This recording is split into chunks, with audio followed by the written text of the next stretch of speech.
I need a Miller Lite unopened. That sounds wrong to me. But I know you do. That's my guy. That's my guy. But yeah, you hold on to that.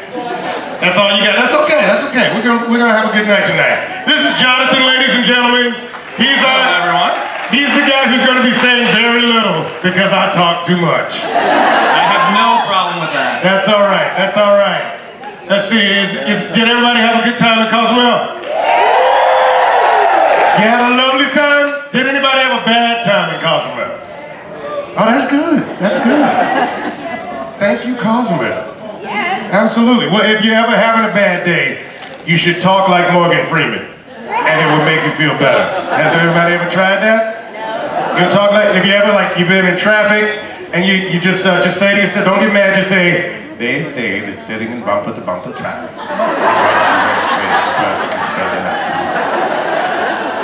But if we take that time to think on our friends, loved ones, Andy Dufresne, my friend Andy, absolutely.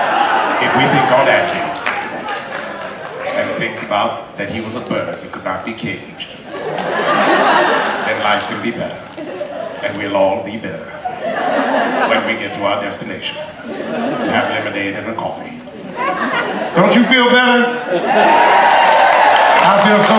It's like having a Klondike bar. You just feel better after you have one. You know, you talk like, oh my God, who is that who won't shut up? Okay, yeah, I just want to know, what's your name? Lisa, sit down and be quiet.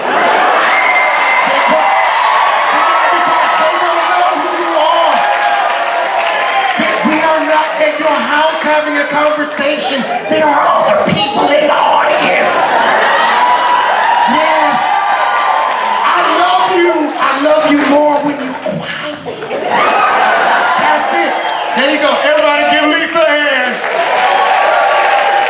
Because she's going to be quiet for the rest of the show. It's going to be awesome. That's so good. Okay, I'm sorry. We're supposed to actually be talking about something. And Jonathan, why don't you start this off? We're talking all about Oh my goodness, ladies and gentlemen. You know what? I'm just gonna say thank you, Lisa. Because obviously you did this with your quietness. Continue doing this with your very quiet nature. Absolutely, oh my goodness. Yeah, everybody, I just want you to close your eyes and feel this moment. That Lisa was able to fill this wine somehow. This glass of wine with her quietness. Dilly, oh Lord have mercy. All right, okay, we're moving on. I don't know what's happening, but you know what? We're gonna fill this hour with love, ladies and gentlemen. With love. So we have two people from Sixth Man. I don't see them, but raise your hands. They're going to be going around with mics. They have gray shirts over there. This is all about you, our audience members. So if you have questions, just make sure to find a Sixth Man person. Go up to them. I will call one at a time. In the meantime, Khary, I wanted, if you could tell us a little bit about how you got started. I was born a poor black child. And then my dad graduated from medical school, and I became an upper middle class black child, which was better for the family. You know, we could, we got off a little public assistance, all of that good stuff. Let's see, and I started. I'm trying to think. How did I start this? The earliest thing that I remember is watching a TV show that was probably on for like 5 seconds, and it was called Emergency. All of my 40-year-olds, 40-plus year olds out there know about Emergency. Absolutely. And so I was watching Emergency, and I was like, I want to be a paramedic when I grow up. And then I realized I don't want to be a paramedic. I want to pretend to be a paramedic when I grow up. Oh my God, Lisa, are you still talking?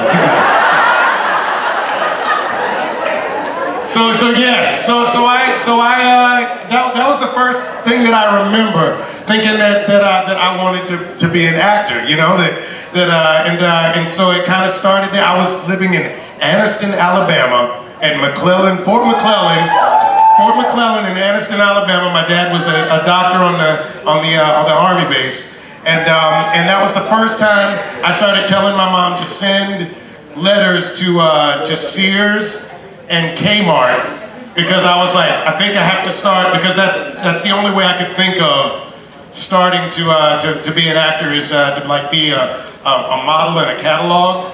And so I was like, call Mr. Sears and Mrs. Kmart and tell them that I want to do this. And I went to see, actually, you know what? That was, everything I just said was a lie.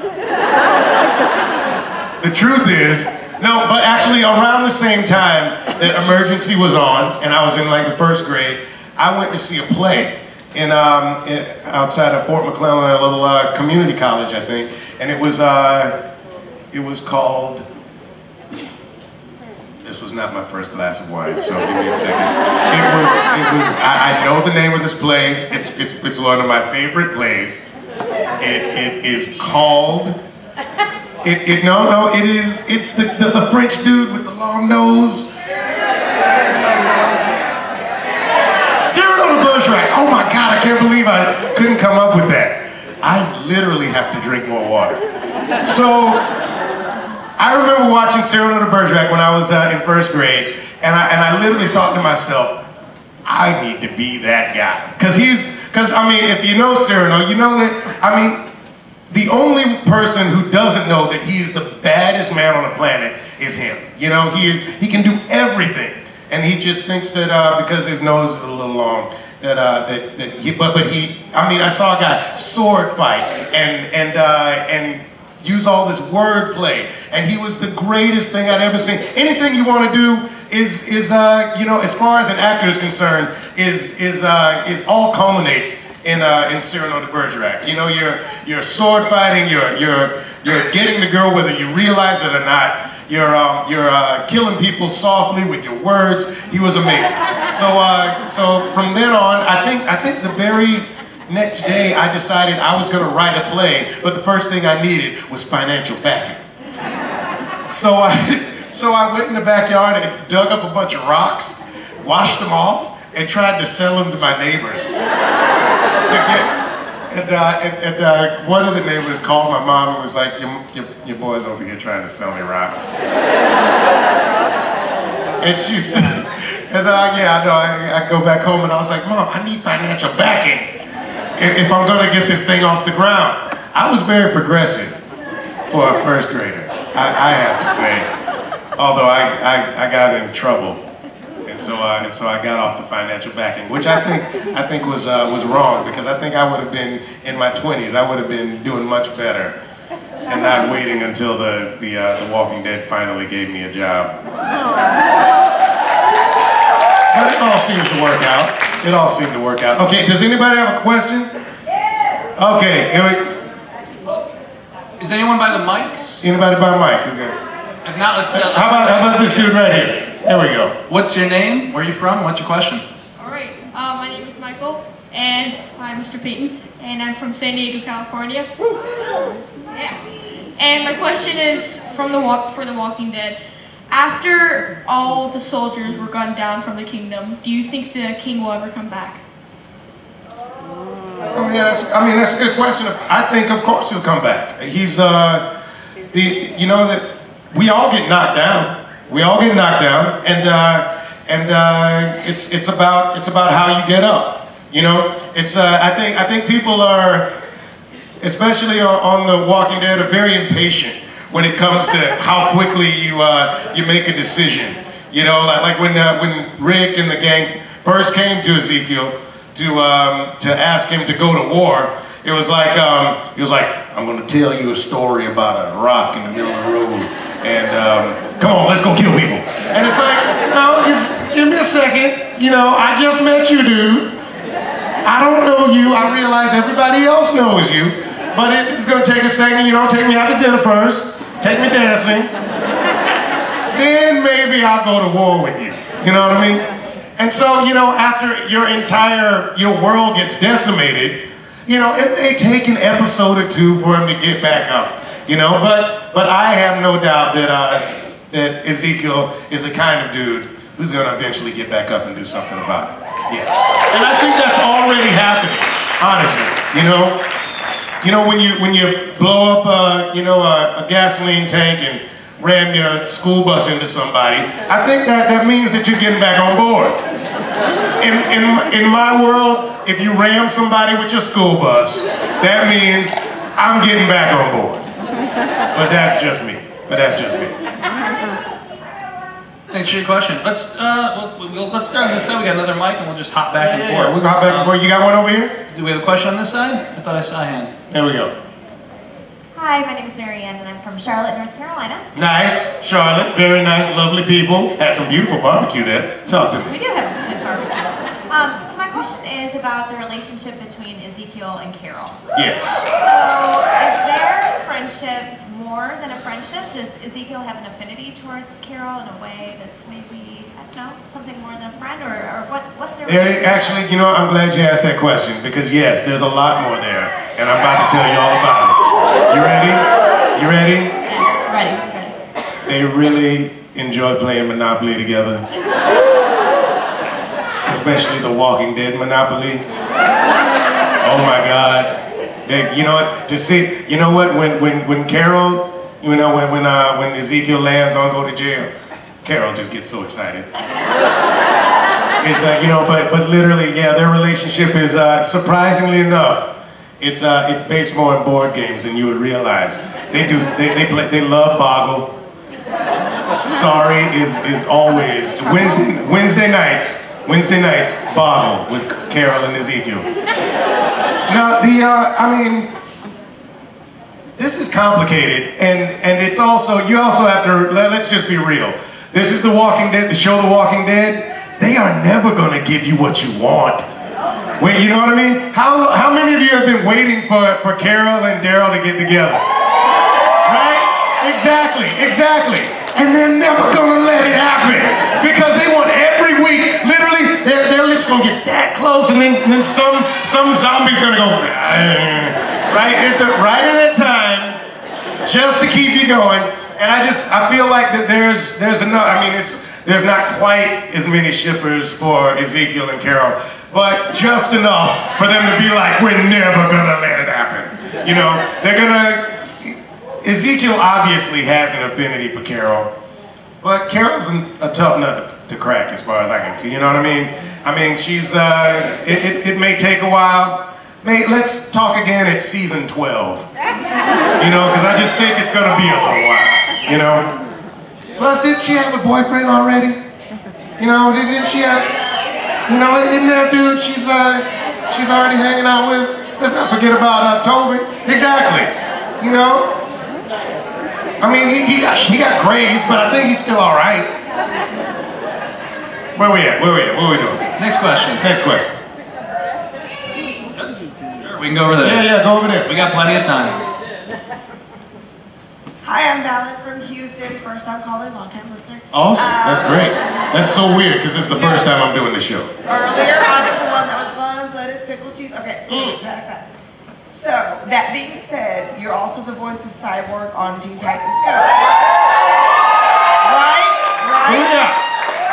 But now you have this entire new genre of fans.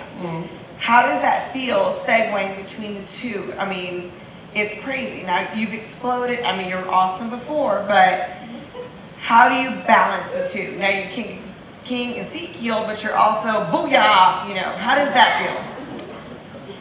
It feels pretty good to me. I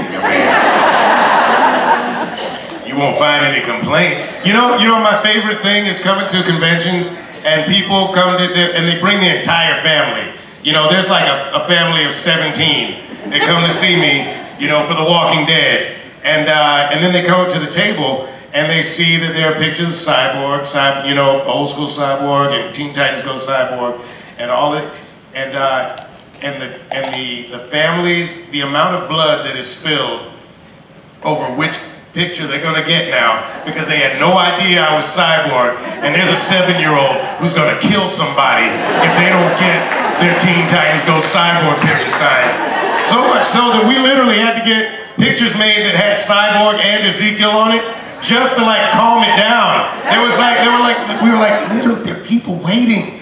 You can't have a full-on fight with your family in front of, all of these people while we're trying to get, flow through the line. So that's actually the most fun, knowing that even though people have seen me and are coming to the conventions for Ezekiel, knowing that they've actually been watching me for years and they had no idea, And they've been watching me all day long. That's what's great because I got you like on Sunday nights with The Walking Dead, but Teen Titans Go is like all day long. Say, oh, and there you go, OG Teen Titans, gotta love it. I've been doing it for 15 years, it's crazy. Yeah, exactly. Back when I didn't have any gray in my beard, I was doing Cyborg, so it's a good thing. Okay, we got a question on this side. Hi, Carmen from Long Island, New York. Carmen from Long Island. My question is, kind of goes back to the first question. Which do you think affects Ezekiel more?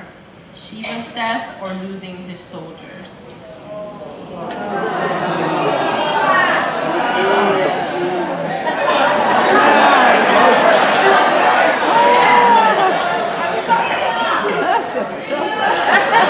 You're dead anyway, you answer. Oh my God, this is awesome. I love it. You know what? Here's the thing. Because you realize that I can't really speak for Ezekiel because he's got a very different perspective from me.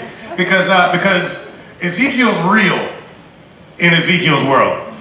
Every time I've had a really emotional moment with Shiva, she wasn't there.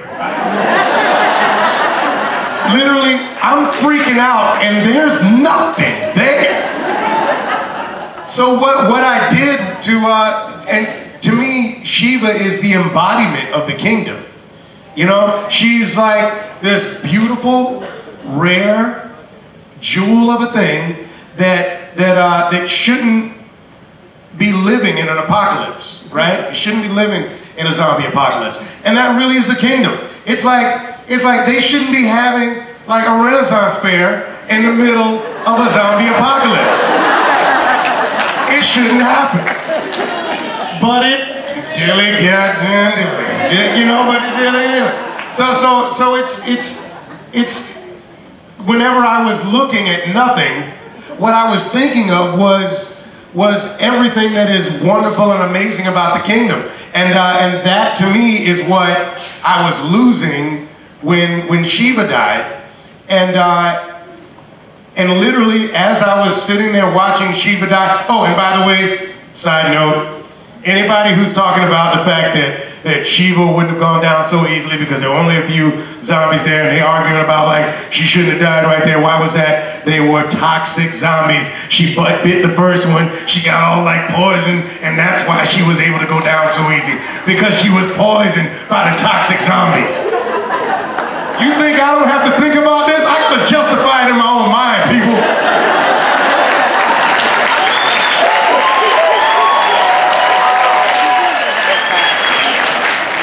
Come up with some ridiculous reason for every stupid thing that happens on this show. So if you got a problem, come to me. I'm gonna fix it for you. Okay. All right. Now back to the thing. So yes. So the funny thing is we shot the scene when the entire kingdom is mowed down in that field, right? We shot that before we shot Shiva. Sometimes we shoot them out of sequence, but this one happened to be us shooting the scene sort of in sequence. So I literally saw all of these guys get mowed down. Also, Alvaro, who's played by Carlos Navarro, who's one of my favorite guys in the world. He's so funny. He's actually a radio host for the like Monsters of Midway in Orlando. He's incredible. And but I absolutely love him to death. All of those extras, the actors that I've been hanging out with for like a year. When we shot that episode and they all got mowed down, that means I don't see those guys anymore. They're all gone. Carlos, I'll see every once in a while because he lives in Orlando. He doesn't live in Atlanta. So I don't know when I'm going to see Carlos. And so it was really emotional losing all of those people that I'm not, my community is literally decimated.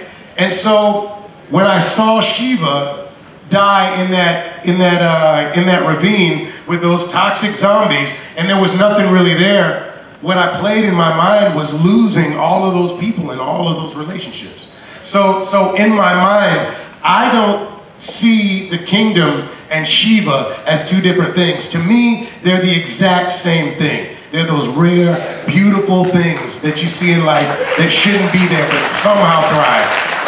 And so that's how I justified it. So when I say, I say, Jerry, let me help her, I'm seeing every one of those people that went down, the few days before. And that's what was going through my mind. That's how I was working it. Great question.